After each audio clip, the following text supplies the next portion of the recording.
வர வழியில் இந்த ஸ்ரீவைகுண்டத்தில் இருக்கக்கூடிய நீதிமன்றத்தை நான் காண நேர்ந்தது. இந்த மாவட்டத்திலேயே தூத்துக்குடியை விட அதிக ஆண்டுகளாக நீடித்து இருக்கக்கூடிய ஒரு நீதிமன்றம் இந்த ஸ்ரீவைகுண்டத்தில்.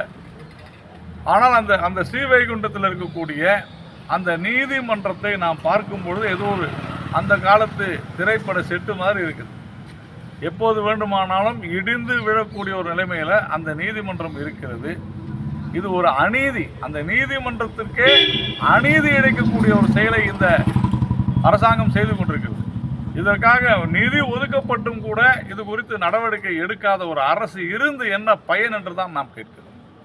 இப்படிப்பட்ட ஒரு மோசமான நிலைமையில் நான் புகைப்படம் எடுத்திருக்கிறேன். என்னுடைய ட்விட்டர் பதிவில் அதை நான் கண்டிப்பாக பதிவிடுவேன். இதைவிட ஒரு கேடுகட்ட ஒரு நிலை தேவையா? ஒரு நீதிமன்றத்திற்கு ஒரு கட்டிடத்தை கட்டி கொடுக்க முடியாத அரசு என்ன அரசு? எதற்கெல்லாமோ உச்சநீதிமன்றம் சென்று பல லட்சக்கணக்கான ரூபாய் ஒரு வக்கீலுக்கு கொடுக்குறாங்க. ஆனால் ஒரு நீதிமன்றத்தை கட்டுவதற்கு துப்பில்லாத திமுக அரசு உடனடியாக இதை சரி செய்ய வேண்டும்.